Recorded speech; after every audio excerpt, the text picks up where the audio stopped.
বাড়ি ছেড়ে গাঁও ছেড়ে দেশ ছেড়ে জাতির জন্য যারা আপনার বন্ধ ছেড়ে থাকে এরকম মানুষ আমাদের এমএলএ হওয়া দরকার আছে না? আমি একটা খুব মজার কথা বলবো, সুবহানাল্লাহ বলেন তো, বলেন তো, আরো কবে কিয়ামতের ময়দানে নবী উঠলো, জিবরাইল চাকে ধরে নিয়ে গেল আল্লাহর দান করা। আল্লাহ আপনার জানেন কি কোন কিয়ামতের ময়দানে আল্লাহর ডাইনমুরা ইয়ামনা আল্লাহর ডাইনমুরা আমার নবীর জন্য নূরের চেয়ার রাখা হবে। নূরের নূরের নূরের নূরের নূরের নূরের নূরের নূরের নূরের নূরের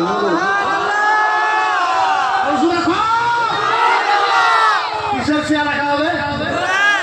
এখন মজা দেখে জিবরাইল নবীর হাত ধরে জিবরাইল জিবরাইল জিবরাইল ও নবী এই নূরের চেয়ারে বসে, ও নবী এই নূরের চেয়ারে বসে, ও নবী এই নূরের চেয়ারে বসে। আল্লাহ নবীকে যখন জিবরাইল বারবার বলবে বসেন বসেন বসেন, আল্লাহ নবী জিবরাইল হাত ঝটকা দিবে। কি করবে? ঝটকা দেব।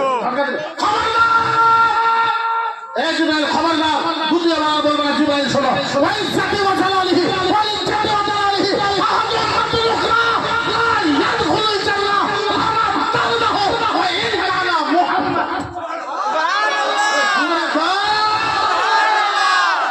আল্লাহ নবী জিবরাইলকে ধমক দেবে, এ জিবরাইল খবরদার, আর বসতে কইবা না।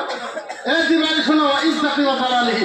জিবরাইল ও জিবরাইল ও জিবরাইল শোনো, তোমাকে সাক্ষী রাখা ওয়া ইজ্জতি ওয়া জালালিহি। জিবরাইল তোমাকে সাক্ষী রাখা আল্লাহর জাতের কসম।